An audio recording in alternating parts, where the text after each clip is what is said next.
Hussain is the grandson of Muhammad and the younger of the two sons of Fatima and Ali, the holy family of Islam. This is the story of the beginning of the time of Imam Hussain. And we've now reached the year 680, 50 years after the death of Muhammad. Of a spiritual leader, of a religious leader, of a political leader, who actually, I think, could speak much more broadly to the world. It would be nice to include Hussain in the sort of pantheon of religious greats that often people talk about. Moses, Jesus, Buddha, Mother Teresa, Martin Luther King, these names that people regularly know. 50 years, not quite 50 years, after the death of Muhammad, and we have the grandson of Muhammad being brutally killed in this way. They are shadowed by the army of this ruling family that's taken over leadership within the community. Hussain didn't want to accept the leadership of this corrupt family, and so he tried to withdraw from living under their rule. Now, he knew that he was going to be asked to swear allegiance, and he wasn't prepared to accept that. Justice, this sort of sacrifice, they're trying to better society, and that's what we need. He was killed because he was fighting for justice. He was fighting against the injustice of the world. Day. The 10th day is called Ashura Day, the 10th of the month of Muharram. It's on this day that the massacre takes place. Now you can imagine, 72 men against 30,000. A model for all humankind, really. Imam Hussain goes at the behest of the people. We're with you. We're 10,000 strong. We're mighty. We're there with you. And then, in actuality, he is with his family and a few followers all alone.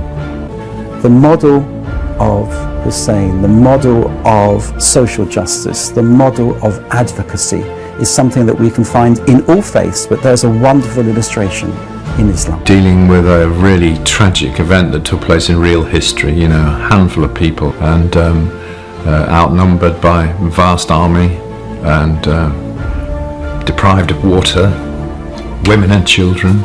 So it's a tragic, terrible story. How far are you prepared to go in searching for truth and justice? Hussain was prepared to go all the way in order to defend the principles of truth and justice. And in Karbala, they are surrounded.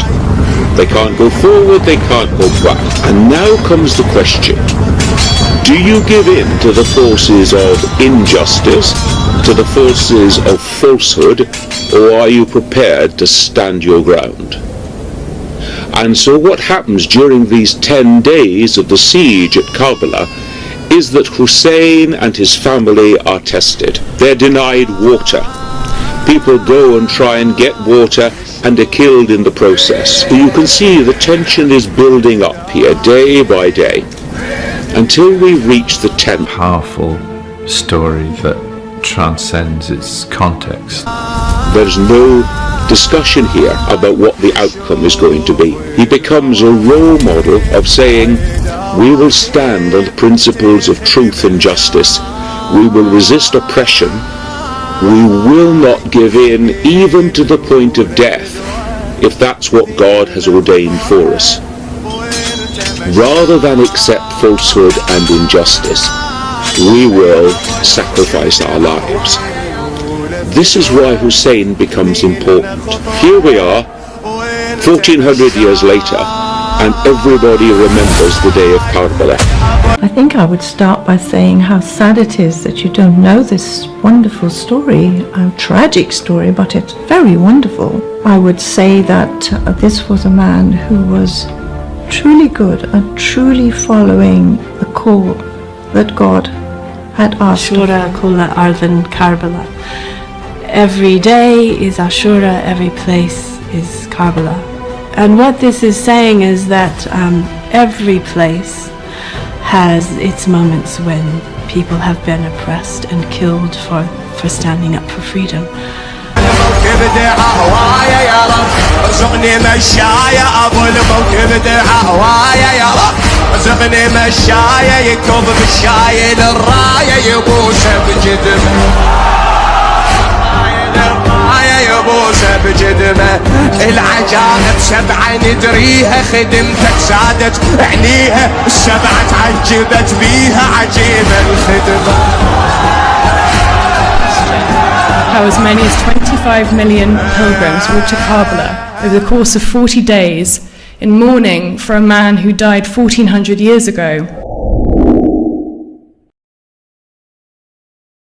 Ya Hussain, Salam Ya Hussain, Salam, Salam, Salam Ya Hussain.